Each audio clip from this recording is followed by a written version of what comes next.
नमस्कार, मी गौरी सूर्यवंशी. एस मराठी मध्ये आपलं स्वागत. वळूया आजच्या बातमीकडे. उंबरठाण महाविद्यालयाच्या 50 विद्यार्थ्यांनी राष्ट्रीय सेवा योजना विशेष श्रम संस्कार शिबिरादरम्यान दोडीपाडा या गावात 5 तास श्रमदान करत वनराई बंधारा बांधल्याने त्यांचे कौतुक होत आहे.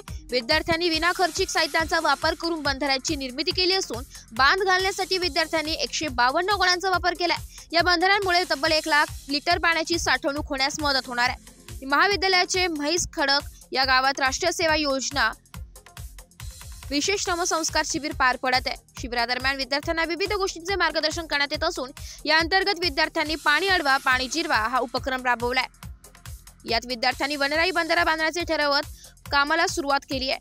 वनराई बंधारा पर्यावरणाचे म्हणजेच नैसर्गिक साधन संपत्तीचे संवर्धन करण्याचे काम करते, म्हणून यास वनराई बंधारा असे म्हटले जाते. वनराई बंधाऱ्यामुळे जनावरे, पशुपक्षी, जंगली प्राणी यांची तहान भागवण्यासाठी मोलाची मदत होत असते. त्यासाठी प्रभारी प्राचार्य एकनाथ आहेर यांनी विद्यार्थ्यांना मार्गदर्शन केले.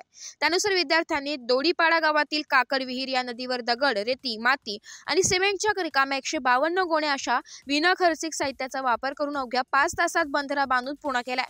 या वनराई बंधाऱ्यामुळे परिसरात भूजल पातळीत वाढ होण्यास मोठी मदत होणार आहे. स्थानिक पातळीवर तात्पुरत्या स्वरूपात बंधाऱ्यामुळे पाण्याची तजवीज झाल्याने परिसरातील शेतकऱ्यांनीही समाधान व्यक्त करत विद्यार्थ्यांचे कौतुक केले. वनराई बंधारा बांधून अधिक प्रमाणात पाणी अडून पाणी जिरवण्यासाठी NSS विद्यार्थी स्वयंसेवकांनी प्रयत्न केले.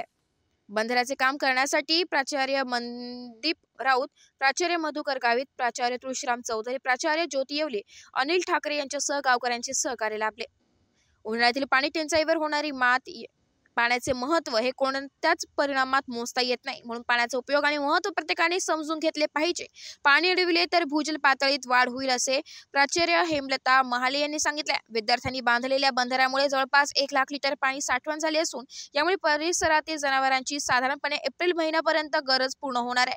तसेच भूजल पातळी वाढण्यासही मदत होणार असल्याचं उन्हाळ्यातही पाणी टंचाईवरती मात करणे शक्य होणार आहे. एस मराठी न्यूज साठी प्रतिनिधी लक्ष्मण बाकुल, उंबरठाण. अशाच नवीन ताज्या घडामोडी जाणून घेण्यासाठी आमच्या एस मराठी न्यूज चॅनेलला लाईक करा, शेअर करा, सबस्क्राईब करा आणि बेल आयकॉनला क्लिक करायला विसरू नका.